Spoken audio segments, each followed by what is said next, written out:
Hello friends, स्वागत है आप सभी को हमारे यूट्यूब चैनल पर। आशा करते हैं आप सब स्वस्थ होंगे और आपकी पढ़ाई बहुत अच्छे से चल रही होगी। हमने भारतीय अर्थशास्त्र से संबंधित कुछ क्वेश्चन आंसर आपको कराए थे, उसी का सेकंड पार्ट हम आपको कराने जा रहे हैं। स्टार्ट करते हैं। भारत सरकार द्वारा नई औद्योगिक नीति न्यू इंडस्ट्रियल पॉलिसी की घोषणा कब की गई? 24 जुलाई 1991। जानकी रमन समिति का गठन किस उद्देश्य से किया गया था? बैंकों की प्रतिभूतियों के सौदे की जांच हेतु। नेक्स्ट क्वेश्चन है, केंद्रीय राजस्व बोर्ड का विभाजन करके केंद्रीय उत्पाद शुल्क सीमा शुल्क बोर्ड एवं केंद्रीय प्रत्यक्ष कर बोर्ड का गठन किस वर्ष किया गया था? उत्तर हो जाएगा 1963। अखिल भारतीय खादी एवं ग्राम उद्योग आयोग की स्थापना कब की गई? 1957 में। एशियाई विकास bank Asian development bank ADB की स्थापना किस वर्ष की गई? दिसंबर 1966। TRYSEM TRYSEM training rural youth for self employment का सूत्रपात एक केंद्रीय प्रायोजित योजना के रूप में कब किया गया था? 15 अगस्त 1979 को। पूर्ण रूप से भारतीय देश का प्रथम बैंक कौन सा था? Punjab national bank. भारतीय जीवन बीमा निगम की स्थापना कब की गई थी? 1 सितंबर 1956 को। एशियाई बैंक विकास बैंक का मुख्यालय कहाँ है? मनीला। स्टैगफ्लेशन क्या है? मंदी के साथ मुद्रास्फीति। दुलहस्ती जल विद्युत परियोजना किस राज्य की बहुउद्देशीय परियोजना है? जम्मू कश्मीर। भारत में विनिवेश आयोग डिसइन्वेस्टमेंट कमीशन की स्थापना कब की गई? अगस्त 1996। Automotive research association of India ARAI automotive research association of India कहाँ स्थापित है? पुणे। नेफ्ड NAFED की स्थापना किस उद्देश्य की पूर्ति के लिए की गई है? कृषि उपजों के विपणन के लिए। पीली क्रांति येलो रिवॉल्यूशन का संबंध है दलहन उत्पादन से। TRIFED tribal cooperative marketing development federation of India limited TRIFED की स्थापना कब की गई? 1987। निर्धनता निवारण को एक उद्देश्य के रूप में किस पंचवर्षीय योजना में आर्थिक आयोजन के उद्देश्य में शामिल किया गया? 5वीं पंचवर्षीय योजना। भारतीय निर्यात आयात बैंक की स्थापना कब की गई? 1 जनवरी 1982। स्वर्ण जयंती रोजगार योजना का संबंध किस क्षेत्र से है? नगरीय क्षेत्र से। भारत में सर्वाधिक रोजगार प्रदान करने वाला उद्योग है सूती वस्त्र उद्योग। ट्राइसेम क्या है? ग्रामीण युवकों को स्वरोजगार हेतु प्रशिक्षित करने का कार्यक्रम। 1934 में लिखी गई पुस्तक प्लान्ड इकोनॉमी फॉर इंडिया के लेखक कौन है? Sir M Visvesvaraya. Economic and social commission for Asia and Pacific ESCAP का मुख्यालय कहाँ है? बैंकॉक। भारत में विदेशी मुद्रा का नियंत्रण किसका है? Reserve bank of India. अंतर्राष्ट्रीय मुद्रा कोष का मुख्यालय कहाँ स्थित है? वाशिंगटन। भारत में लीड बैंक योजना कब प्रारंभ की गई? 1969 में। विश्व बैंक की उदार ऋण प्रदान करने वाली खिड़की किसे कहा जाता है? अंतर्राष्ट्रीय विकास संघ IDAA। जवाहरलाल नेहरू बंदरगाह है नाहवा सेवा में। पारादीप बंदरगाह से मुख्य रूप से किस अयस्क का लादेन किया जाता है? लोहा अयस्क। भारतीय रिजर्व बैंक अधिनियम 1956 द्वारा किस नवीन व्यवस्था को लागू किया गया? न्यूनतम आरक्षित प्रणाली। राष्ट्रीय आय की वार्षिक आय दर किस योजना में न्यूनतम रिकॉर्ड की गई है? तृतीय योजना में। भारतीय औद्योगिक पुनर्निर्माण bank industrial reconstruction bank of India IRBI की स्थापना किस वर्ष की गई? 20 मार्च 1985।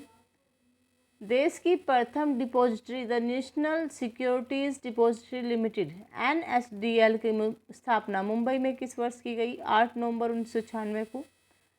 1956 की औद्योगिक नीति में अ, ब एवं स 3 वर्गों में उद्योगों को वर्गीकृत किया गया। कौन सा वर्ग सार्वजनिक एवं निजी क्षेत्रों के लिए था? वर्ग स। आधारित संरचना वित्त कंपनी IDFC का मुख्यालय कहाँ है? चेन्नई में। राष्ट्रीय महिला कोष की स्थापना किस योजना में की गई है? 8वीं योजना में। मत्स्य उत्पादन वृद्धि को किस क्रांति का नाम दिया जाता है? नीली क्रांति।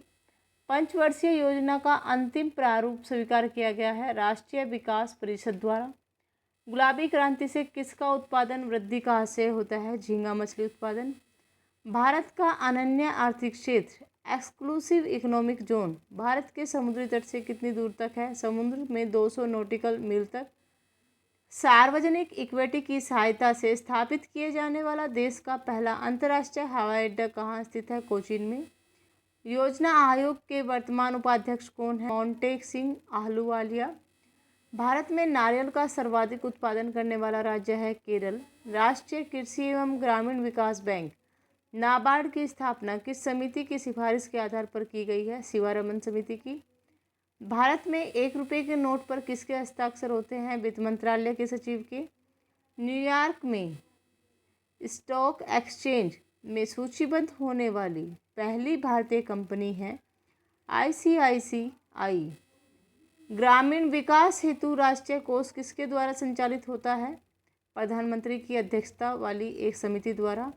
DDP का संबंध है मरुस्थल विकास कार्यक्रम से संबंधित ग्रामीण जलापूर्ति कार्यक्रम ARWSP कब प्रारंभ किया गया? 1972-73 में।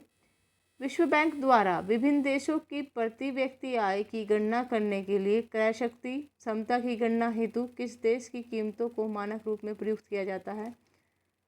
संयुक्त राज्य अमेरिका। बंद अर्थव्यवस्था से क्या तात्पर्य है? ऐसी अर्थव्यवस्था जिसमें आयात निर्यात व्यापार न हो। भारत की पहली जनगणना कब हुई थी? 1872 में। भारत सरकार ने अपनी पहली लघु क्षेत्र औद्योगिक नीति की घोषणा कब की थी? 6 अगस्त 1991। विश्व जनसंख्या दिवस किस दिन मनाया जाता है? 11 जुलाई। गरीबी हटाना तथा आत्मनिर्भरता की प्राप्ति किस पंचवर्षीय योजना का मुख्य लक्ष्य था? 5वीं पंचवर्षीय योजना का। राष्ट्रीय सुरक्षा कोष की स्थापना कब की गई थी? 22 अक्टूबर 1962 को। देश का पहला राज्य कौन सा था जिसके सभी विकास खंडों को कंप्यूटर नेटवर्क से जोड़ दिया गया था? आंध्र प्रदेश। भारत में वर्तमान में रुपये की परिवर्तनीयता लागू है भुगतान संतुलन के चालू खाते पर। समाधान योजना का संबंध है कर विवाद से। विजन 2000 किस राज्य सरकार द्वारा प्रशासन एवं विकास के लिए की गई योजना है? तमिलनाडु। बेकोन 98 क्या है? बैंक अर्थशास्त्रियों का सम्मेलन। यूनिट ट्रस्ट ऑफ इंडिया का प्रमुख उद्देश्य है छोटी छोटी बचतों को प्रोत्साहन देना। अंतर्राष्ट्रीय मुद्रा कोष किस सम्मेलन की देन है? ब्रेटन वुड सम्मेलन की। शून्य आधारित बजट से क्या तात्पर्य है? बिल्कुल नए सिरे से बजट तैयार करना।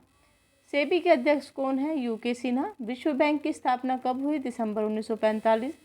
भारत में पर्यटन एवं होटल उद्योग को कौन बढ़ावा देता है? ITDC। भारतीय वेतन नीति का आधार है जीवन निर्वाह लागत। वोल्ट संबंधित है मुंबई स्टॉक एक्सचेंज से।